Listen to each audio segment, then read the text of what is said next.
From MTN News, this is Montana This Morning. Campus clashes. I'm Jared Hill with how some school administrators are handling the pro-Palestinian protests growing at colleges across the nation.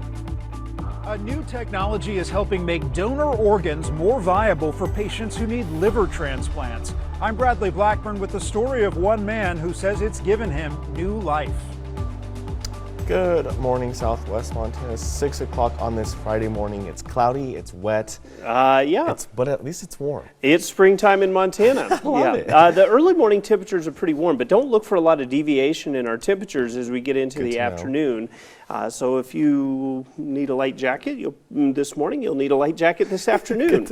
And a rain jacket's not a bad option. Our temperatures right now into the 40s. It's not necessarily cold, but it is cool enough that we are seeing some snow in these high mountain regions across southwest Montana. Really, our focus is 6,500 to 7,000 feet, our main focus over the course of the next couple of days. You look at the forecast for today, just spotty light showers. I don't expect to see snow in many of the valleys across southwest Montana, but it is going to be damp. Daytime highs expected to be into the low 50s by the mid-afternoon, off and on rain showers helping to keep things a little cooler. You'll be splashing your way home from work for sure. We'll talk more about the rain showers in store in just a few minutes. Alrighty, thank you, Matt. Looking forward to it. Well, more than 2 years ago, the Estabrook brothers were shot to death in Three Forks, and yesterday, the second trial of the man who was accused of killing them came to an end.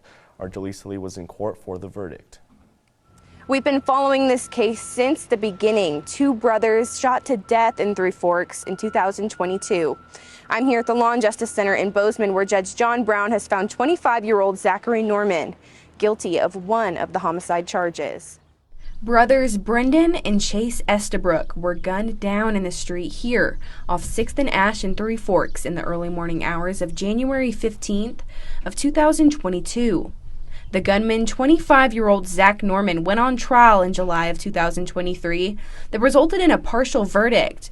The jury found him guilty of tampering with or fabricating evidence, but was hung on the two charges of deliberate homicide. Lawyers for Norman claimed the shooting was in self-defense. On the night of January 14th, 2022, Norman had been drinking at the Sacagawea Inn and Teasers. Norman ended up at the Frontier Bar in Three Forks, and that's where Brendan Chase and Zach Norman's story intersect. Security footage from that night shows Norman so drunk, he almost fell out of his chair. They ended up at a house party in town. Norman was asked to leave the party. He refused, and that's when a fight broke out. Someone heard one brother say no, no, no before Brendan was shot 8 times. Chase took bullets to his hand, wrist, and neck, severing his jugular. Chase staggered 5 or 6 feet to where his brother lay, put his left hand on his brother, and died. All right, Mr. Norman, would you please rise? The second trial ended Thursday. Judge John Brown found Norman guilty of deliberate homicide for the death of Chase Estabrook, but not guilty for the death of his brother Brendan. I spoke with one of the prosecutors on the case, Jordan Salo, who told me because Zach and Brendan were in a physical altercation when the gun came out, she believed the judge sided with the defense on that charge, finding him not guilty. The Estabrook's mother, Kim Finn, shared a statement after the retrial saying she is happy with how the trial went.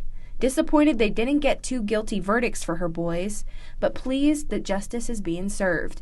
She went on to thank all of the detectives and prosecution for a job well done, and she respects Judge John Brown's decision. Looking toward the future, Kim says she will keep her son's memory alive, and that they'll always be a part of her and never be forgotten.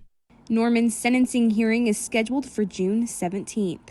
In Bozeman, Jaleesa Lee, MTN News.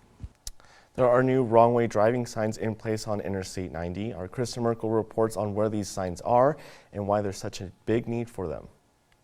I'm at the Belgrade exit off of I-90, and this is one of several signs that were just installed to help prevent wrong-way drivers from entering the interstate.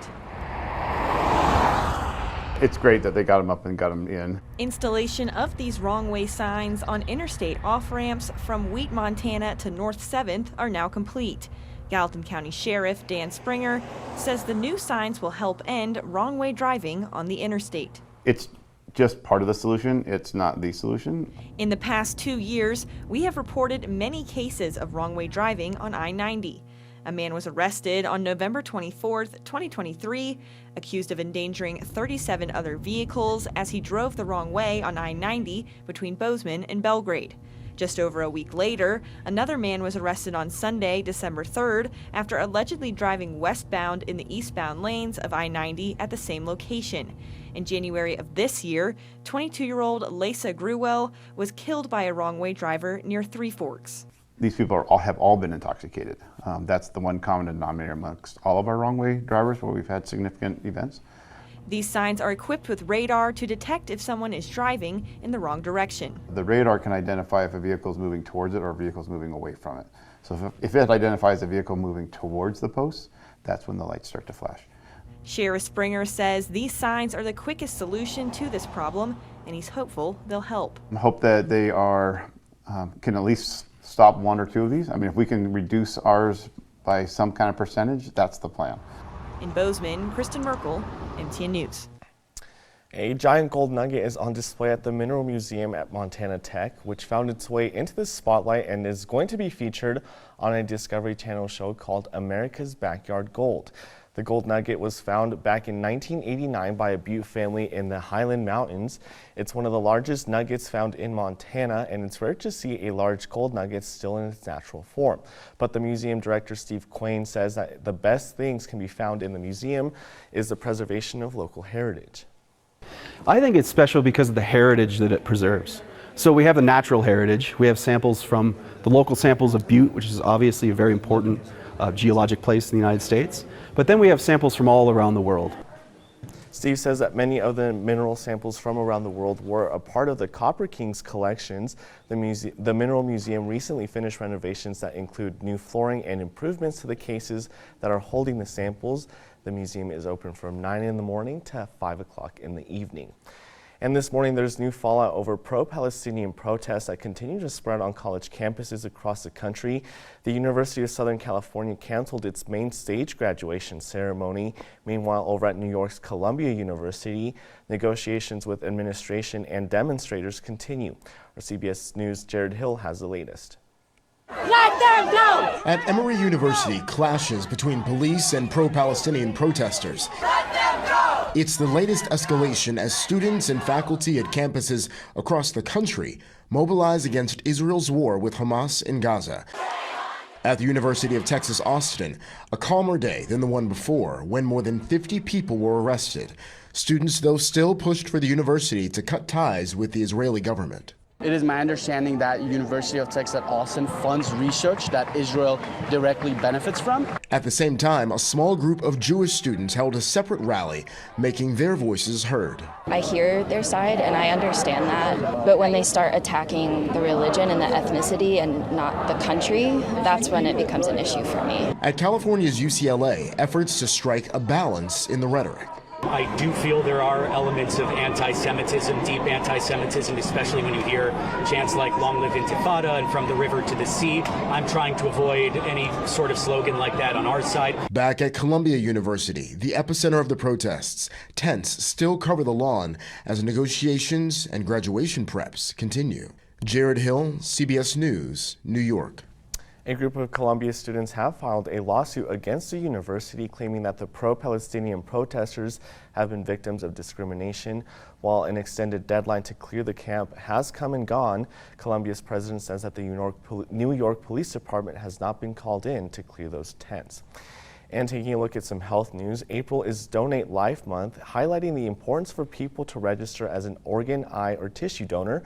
More than 100,000 people are on the national transplant waiting list, and now there's new technology to make organs more viable so that lives can be saved. CBS's Bradley Blackburn has one man's story.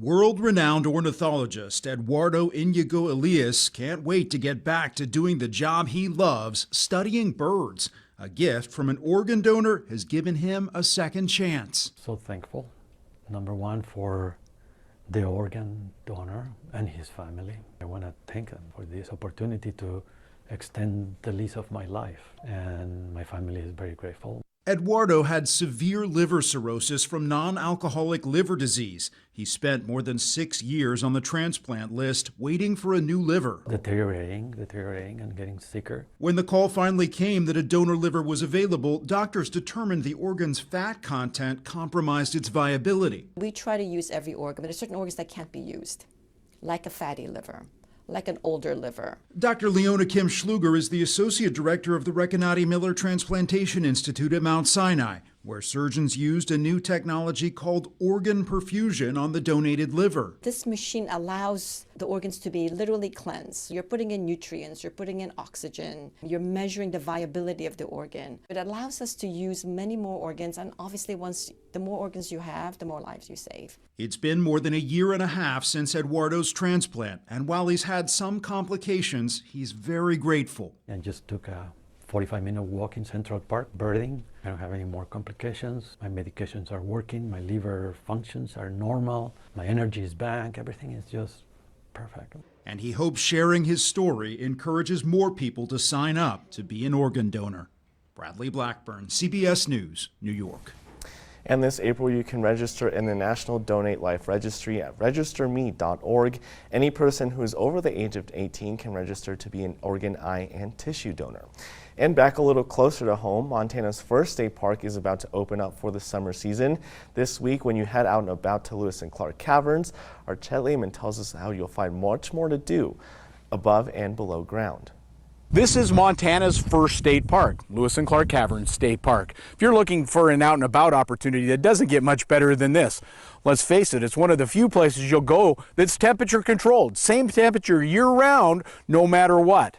And nowhere else can you experience millions of years of Montana history in just a short walk. If you're looking for more than that, boy, there's more than that here at Lewis and Clark Caverns State Park as well. Expect a great time, honestly. There's kind of something here for everyone. If you're wanting to go mountain biking, hiking, go on a cave tour, if you want to just come up and see the sights and grab a burger at the cafe and gift corral spot. There's a lot of things that you can do in this state park, along with camping and fishing and just bird watching and taking in sights. We have over 10 miles of hiking trail. We have a bunch of fantastic camping sites down at the bottom, including a couple cabins and a wall tent down there.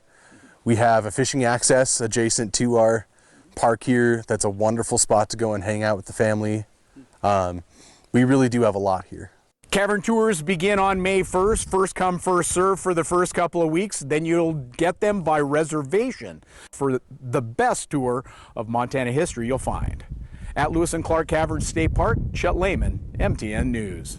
If you've not had the opportunity to go, it is a fun tour. Really? I haven't been, so that's why I'm like, okay, oh, go that do sounds it. Yeah. fun. We'll have to make a trip out there. Okay. Fun times.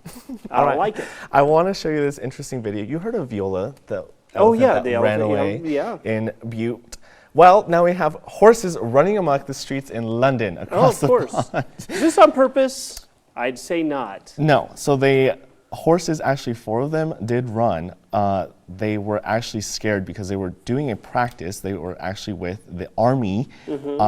They got startled and then they just started running across the streets of London. So pretty scary stuff. That is. Luckily, they were able to get caught. They were definitely moving. And I was going to say, they're moving a lot faster than Viola, I will say, but yeah. Didn't go to town pump, unfortunately, No, like right. Viola did. So, happens everywhere. Exactly. All right, taking a quick look at weather. Wet weekend coming up. Wet and cool, at least for the most part. Yesterday, we saw 60s. And a couple of 70s in western Montana, but the showers continue, and it does include the potential for snow, especially in the mountains. We'll break it all down for you in a little bit. All right, and Aftermath's forecast, as sports teams look to build new stadiums, their owners are asking fans to foot on the bill, but fans aren't too happy with that idea. We'll take a closer look at where this is happening across the country.